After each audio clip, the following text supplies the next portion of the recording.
বারবার আমি বেঁচে গেছি, এবারও ঠিক একই অবস্থা। আমি আর রেহানা আমাদের দুই বোনকে নির্মমভাবে হত্যা করার পরিকল্পনা তাদের ছিল, কিন্তু আল্লাহ মেহেরবান, বাংলাদেশের জনগণ আমরা বেঁচে গেছি, কিন্তু বাঁচতে পারিনি। আমার হাজার হাজার অগণিত নেতা কর্মী, শেখ হাসিনা বক্তব্য দিচ্ছেন, তাদের উপর অমানবিক অত্যাচার নির্যাতন চলছে। ঘর বাড়ি, ব্যবসা প্রতিষ্ঠান সব ধ্বংস করে দিচ্ছে। মুক্তিযুদ্ধের স্মৃতিগুলি একে একে সারা বাংলাদেশ থেকে মুছে ফেলে দিচ্ছে, এমনকি আর্থিক দিকে দখল পর্যন্ত বের করে দিচ্ছে।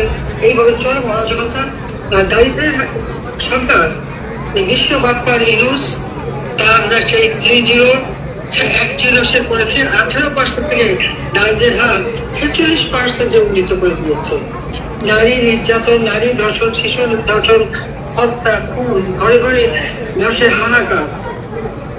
আর আওয়ামী লীগের তো সমস্ত নেতা কর্মীদের সে তার মেটিকুলার ডিজাইনের মাধ্যমে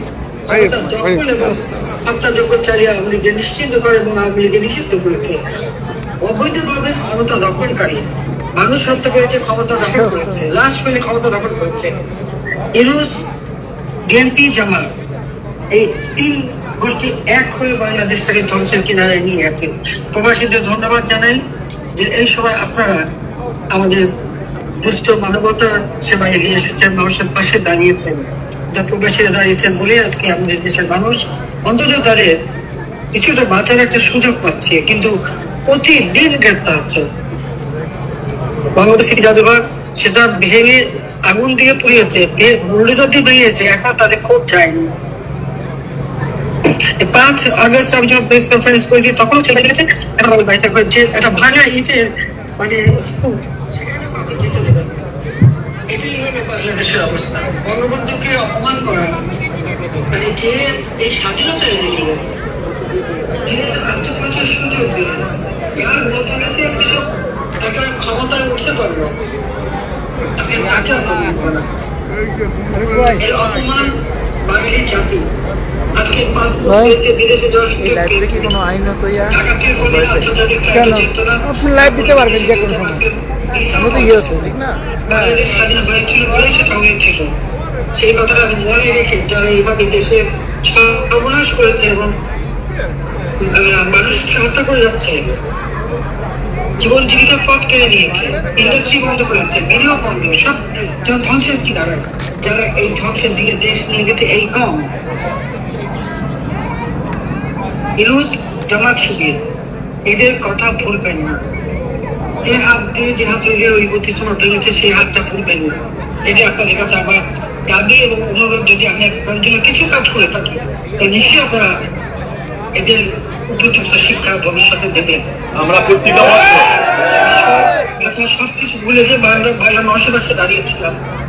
নিজের ছোট ছোট সন্তান 8 বছরের মেয়ে, 10 বছর ছেলে, সে বঞ্চিত করে আমি বাংলাদেশের মানুষের কাছে ছুটে যাচ্ছিলাম।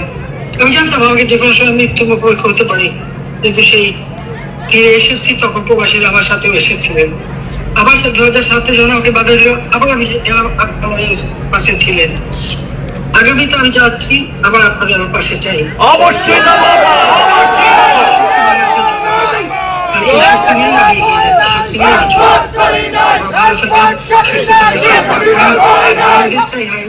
মুক্তি পেয়ে মানে এক বিশ্ব বার্তার কাছে আর হলো অস্ত্র চোরা কারবারি, দুর্নীতিবাজ, 21 আগস্ট বেআইনি হামলাকারী আজ ক্ষমতায় বসেছে, যার দুর্নীতির কারণে তাকে তত্ত্বাবধায়ক সরকার 2000 সালে গ্রেপ্তার করেছিল, মুচলেখা দিয়েছিল জীবনে আর কোনদিন রাজনীতি করবে না।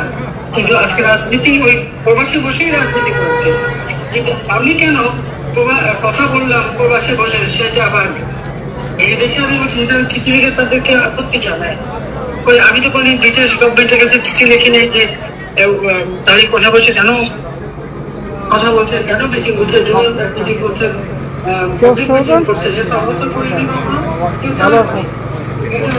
চরিত্র।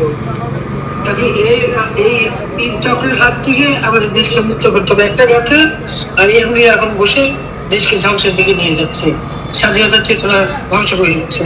যদি সবাইকে আমার এই আহ্বান থাকবে যে ঐক্যবদ্ধ হন, বাংলাদেশকে এদের হাত থেকে মুক্ত করে এই দেশকে যেন 2041 সালের মধ্যে স্মার্ট বাংলাদেশ, উন্নত বাংলাদেশ করার যে ঘোষণা আমরা দিয়েছি সেটা যেন বাস্তবায়ন করতে পারি, জাতিসংঘ ঘোষিত SDG বাস্তবায়ন করে যেমন আমরা সফল আনতে পারি, সেই জন্য সকল ঐক্যবদ্ধ হয়ে একমাত্র আওয়ামী লীগই পারবে, আর কেউ পারে না।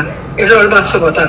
যে দেশকে আবার আমাদের উন্নত সমৃদ্ধ বাংলাদেশ করার প্রতিজ্ঞা নিয়ে আজকে শক্তিতে রূপান্তর করে জাতির পিতার প্রতি সম্মান প্রদর্শনের জন্য দুঃখী মানুষের প্রতি ইনশাআল্লাহ আমরা যাতে করে এই দেশ আর কোনোদিন যেরকম ধ্বংসের দিকে না যায় সেটা একটা স্থায়ী বক্তব্য করবো।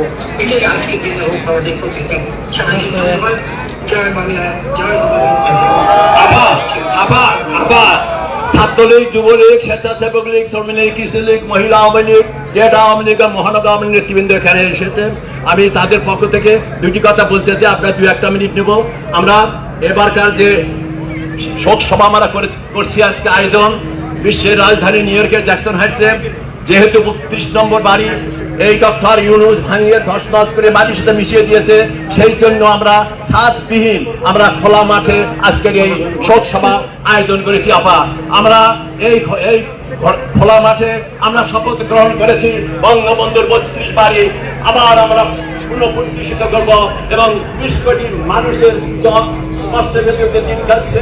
আগল ছাত্রলীগ, যুবলীগ, আওয়ামী লীগ নেতৃবৃন্দকে যেভাবে হয়রান করা হচ্ছে তাদের পরিত্রাণ পাওয়ার জন্য আমরা প্রবাসে আমরা ঐক্যবদ্ধ এবং আমরা শপথ গ্রহণ করেছি। আপা, আপনার নির্দেশ দিয়েছেন, আপনি ডিসেম্বরে যাবেন, আমরা সিদ্ধান্ত নিয়েছি নভেম্বরের মধ্যেই আমরা এখান থেকে হাজারও বেশি প্রবাসী আমরা আপনার ঢাকায় উপস্থিত হব। আপনার যে সময় দিয়েছেন সেজন্য আপনাকে আবার যুক্তরাষ্ট্র আওয়ামী লীগ, ছাত্রলীগ, যুবলীগ, স্বেচ্ছাসেবক লীগ, মহিলা আওয়ামী লীগ, সবাইকে অন্য জায়গায় অসুবিধা নাই।